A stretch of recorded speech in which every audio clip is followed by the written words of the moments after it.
નમસ્કાર બાળકો, આજે આપણે રાસાયણિક બંધન પ્રકરણની વાત કરવાના છીએ. તો સ્ટાર્ટ કરીએ. રાસાયણિક બંધન આ ટોપિક આપણે જાણીએ છીએ એમ થિયોરિટિકલ ટોપિક છે. થિયોરિટિકલ ટોપિક હોવાના લીધે આપણે એની અંદર શું કરવું, તો થિયરી પ્રોપર આપણે સમજવી પડશે, પછી આપણે એના એમસીક્યુ ઉપર જઈ શકીશું. તો સૌથી પહેલો પોઈન્ટ એ આવે કે રાસાયણિક બંધ કેમ રચાય. શોર્ટમાં બધું પૂરું કરીએ છીએ આપણે. રાસાયણિક બંધ કેમ રચાય, તો એ અણુની સ્થાયીતા માટે. અણુ બને ત્યારે અણુ પરમાણુઓ જોડાઈ અણુ બને, એ અણુ સ્થાયી હોવો જોઈએ એટલા માટે. ઉર્જા ઓછી થાય, કારણ કે બંધ રચાય એટલે બંધ નિર્માણની પ્રક્રિયા, બંધ નિર્માણની પ્રક્રિયા એ ઉષ્મા ક્ષેપક પ્રક્રિયા છે.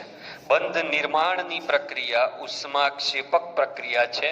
એટલે રાસાયણિક બંધ રચાવવા પાછળ અષ્ટક પૂરું થવું જે તે પરમાણુનું એ મુખ્ય ભાગ છે. એનાથી ઉર્જા ઓછી થાય. બંધ નિર્માણ એ ઉષ્મા ક્ષેપક પ્રક્રિયા છે, યાદ રાખવાની. એટલે જેટલી પ્રબળતાથી પરમાણુઓ એકબીજાને આકર્ષે તેટલી વધુ ઉર્જા ઉત્પન્ન થાય, અને જેટલી વધારે ઉર્જા ઉત્પન્ન થાય એટલો એ અણુ સ્થાયી રહે. ઓકે, તો અણુની સ્થાયીતા માટે આ વસ્તુ બહુ અગત્યની જવાબદાર છે. હવે રાસાયણિક બંધ રચાય તો એ બંધના પ્રકાર કયા કયા છે, તો આપણે બંધના મુખ્ય બે પ્રકારમાં આપણે એને વિચારી શકીએ. પ્રબળ બંધ કે જેને તોડવા માટે બહુ જ ઉર્જા આપવી પડે, અને મધ્યમ પ્રબળ એવા નિર્બળ બંધની વાત થાય.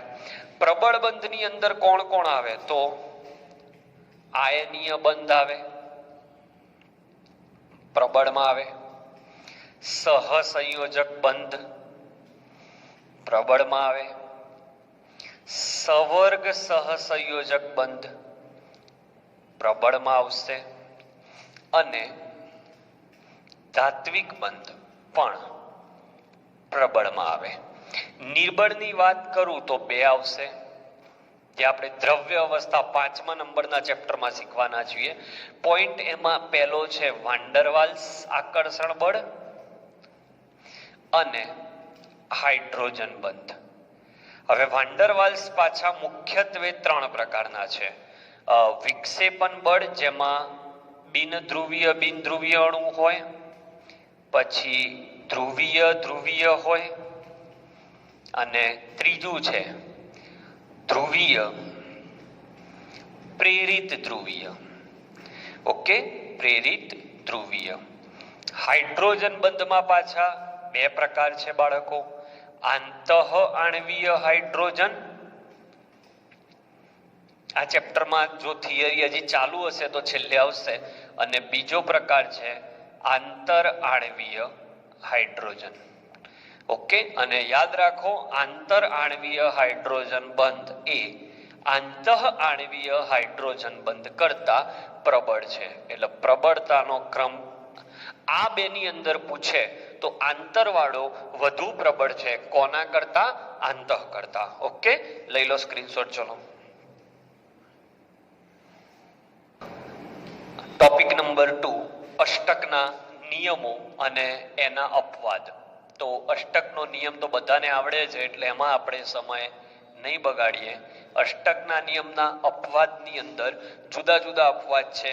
પહેલો અપવાદ આપણે એવું કહી શકીએ કે જેમાં 8 થી ઓછા ઇલેક્ટ્રોન હોવા છતાં તે સ્થાયી છે એવા અણુઓ, જેવા કે BeCl2 છે, પછી AlCl3 છે, ZnCl2 છે. તો આમાં અષ્ટક પૂરા નથી. બેરિલિયમની બાહ્ય કક્ષામાં 2 ઇલેક્ટ્રોન છે, અને આ બાજુ 2, તો કદાચ 4 થાય. તો 8 થી ઓછા છે છતાં એ સ્થાયી કેમ છે?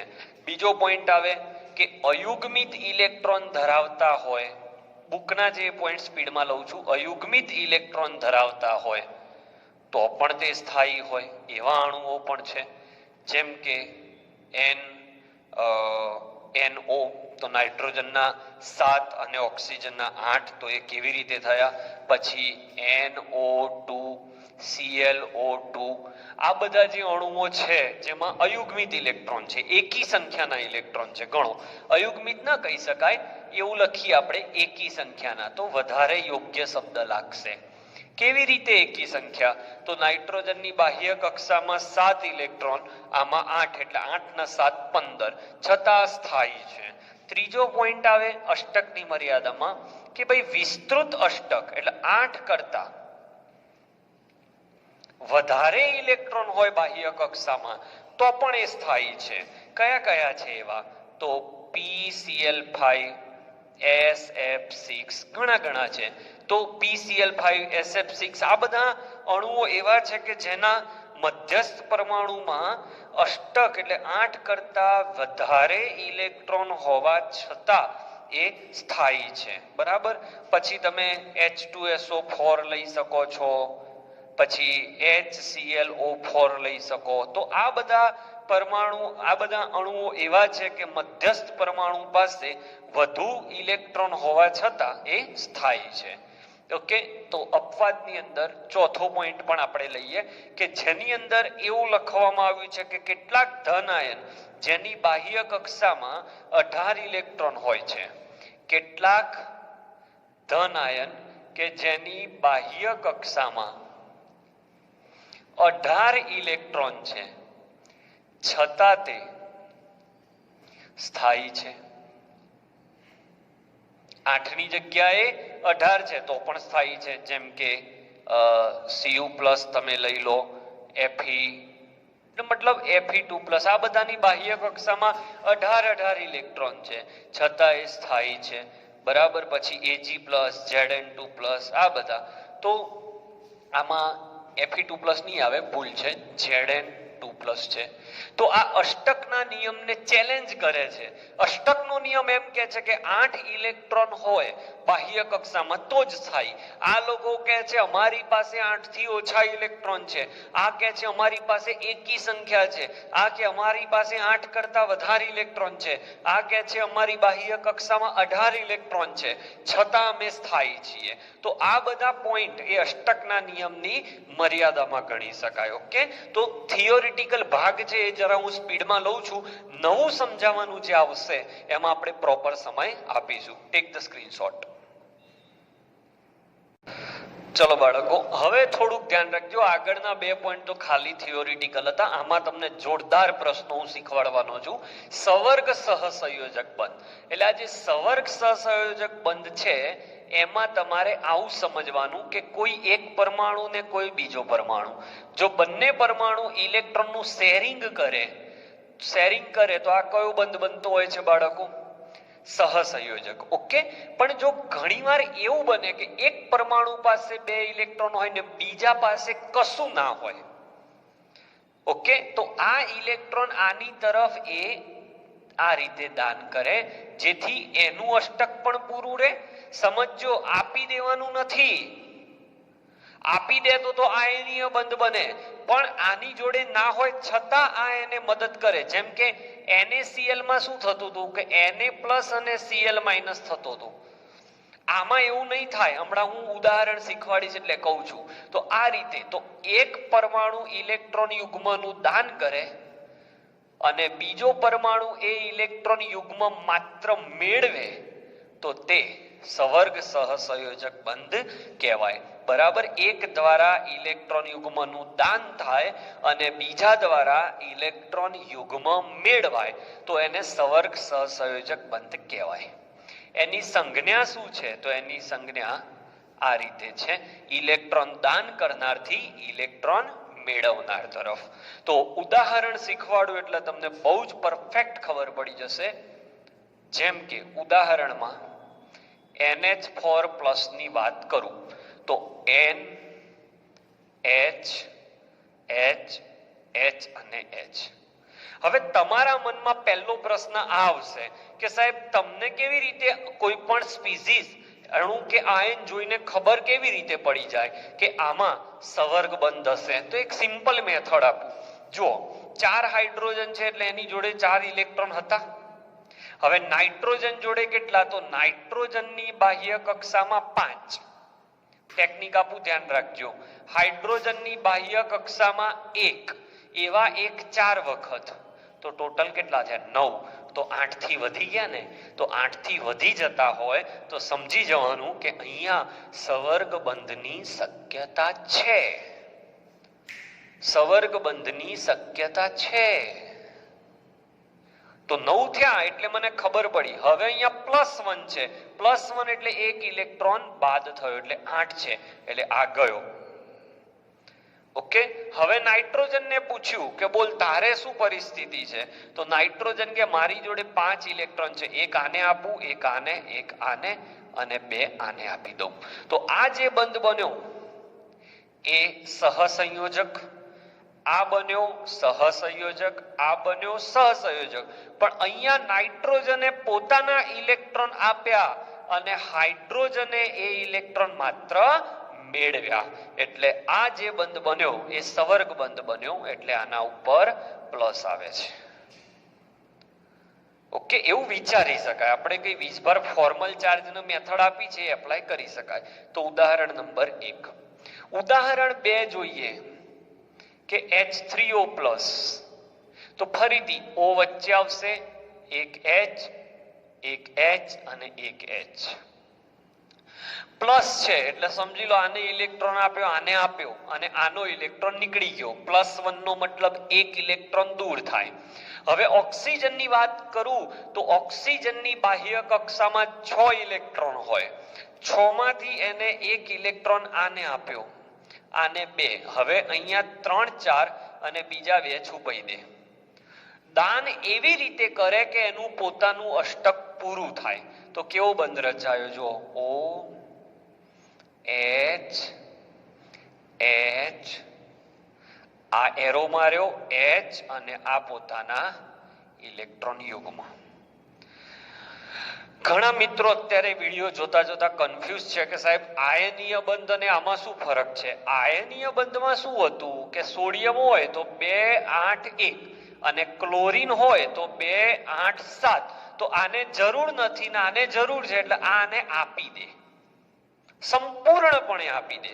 જ્યારે આની અંદર શું છે એવું નથી કે સંપૂર્ણ એને આપી દે. જો સંપૂર્ણ એને આપી દે તો એના પોતાના 6 જ ઇલેક્ટ્રોન થાય. એટલે સંપૂર્ણ આપી નથી દેતો પણ સામેવાળો ભાગીદારી ના કરે તો પણ વચ્ચે ઇલેક્ટ્રોન રહે, એવા બંધને સવર્ગ સહસંયોજક બંધ કહેવાય. ઓકે. તો આ આયનીય બંધ છે. ઉદાહરણ 3 લઈએ. ચલો.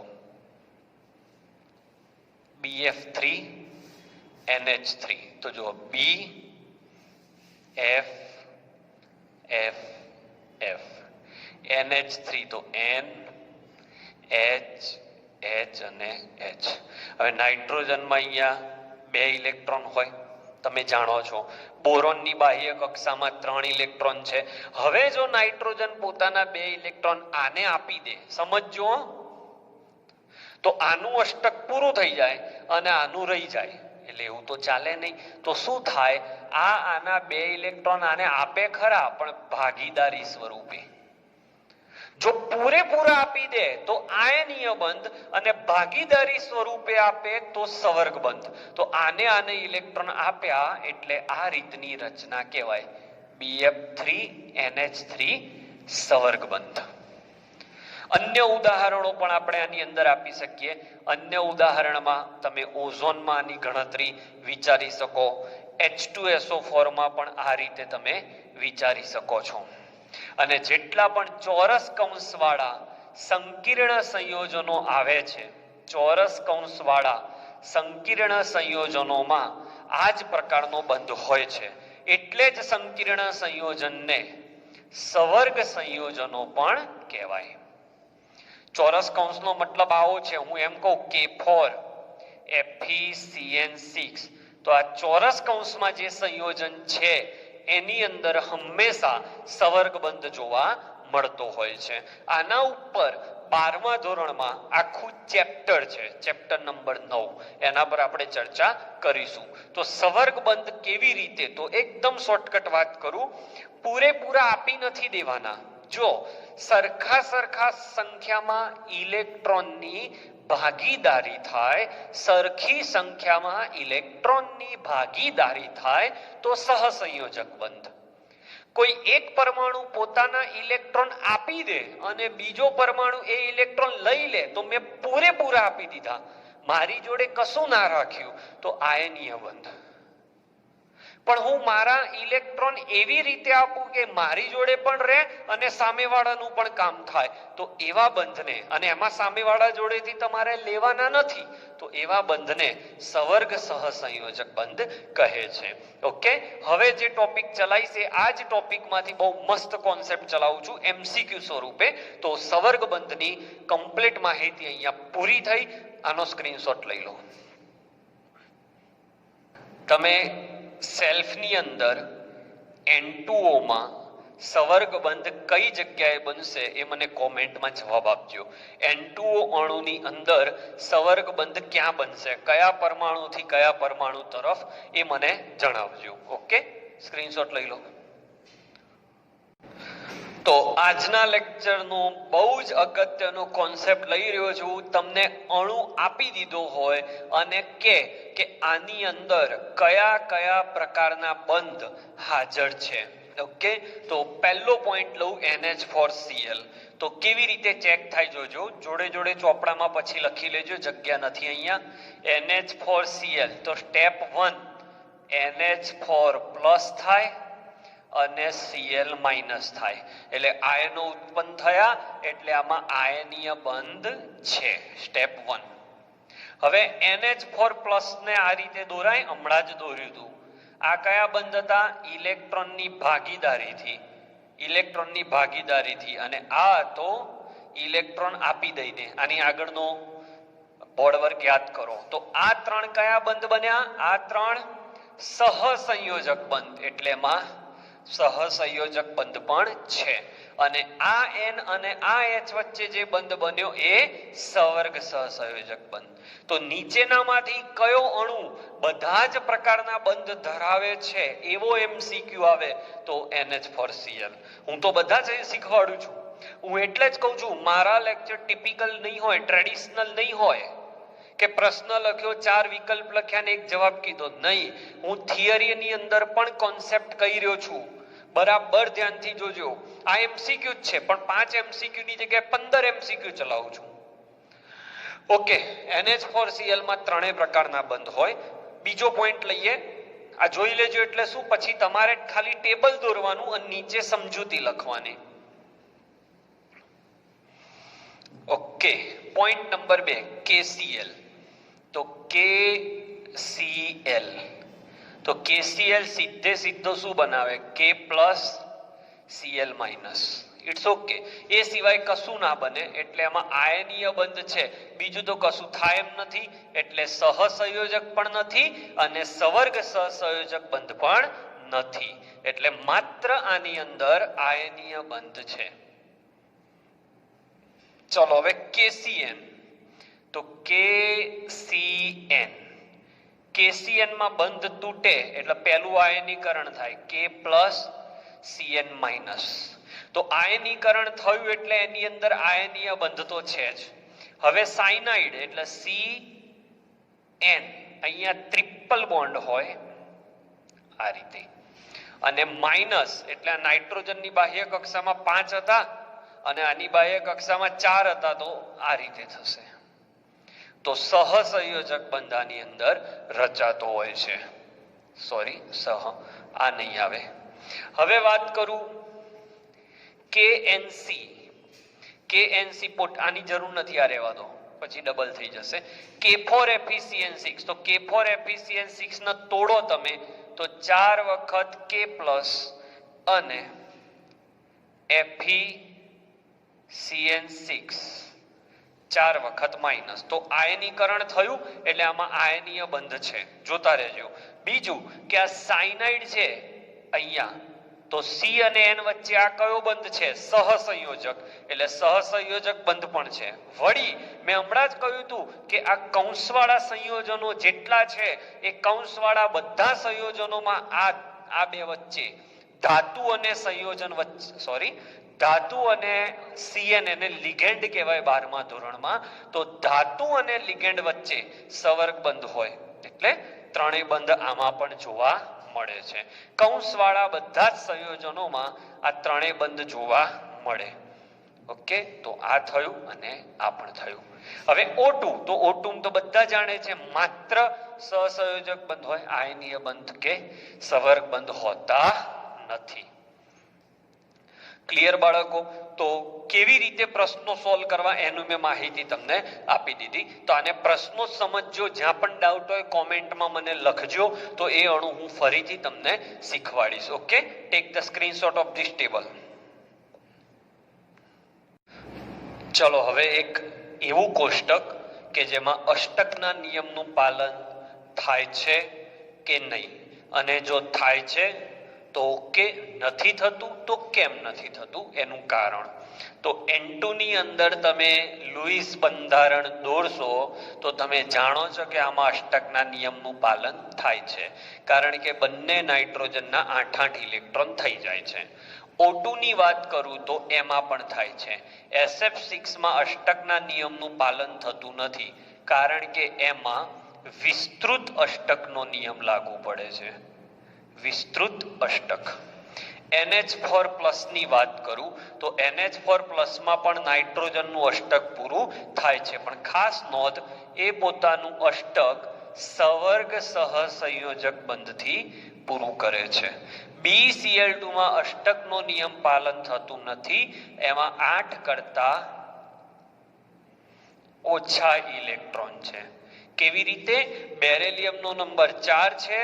હું બધા જ મિત્રોને પ્રેમથી કહું છું કે તમારે જો પ્રોપર ભણવું હોય તો એક અને માત્ર એક જ કોન્સેપ્ટ છે કે તમે બાહ્ય કક્ષાના ઇલેક્ટ્રોન પ્રોપરલી મોઢે કરી નાખો. તો બેરેલિયમની બાહ્ય કક્ષામાં નંબર 4 છે, એટલે બાહ્ય કક્ષામાં 2 ઇલેક્ટ્રોન હોય અને 2 ઇલેક્ટ્રોનની ભાગીદારી કરે તો પણ 4 થાય, અષ્ટક પૂરું ના થાય. NO2 પણ અષ્ટકના નિયમનું પાલન કરતો નથી, તેમાં એકી સંખ્યામાં ઇલેક્ટ્રોનની સંખ્યા છે. હવે H2 ની વાત કરું તો H2 માં 2 જ ઇલેક્ટ્રોન છે, એટલે અષ્ટકના નિયમનું પાલન થયું કહેવાય નહીં. એટલે અષ્ટકના નિયમમાં કોણ અપવાદ છે કોણ નથી એવા પ્રશ્નો પૂછાય તો આ સ્વરૂપે લખી શકાય. એટલે હું એક એક કોષ્ટક તમને MCQ સ્વરૂપે એટલે જ ભણાઈ રહ્યો છું. તો આનો પણ સ્ક્રીનશોટ લઈ લો. તો અષ્ટકનો નિયમ અહીંયા પૂરો થાય છે.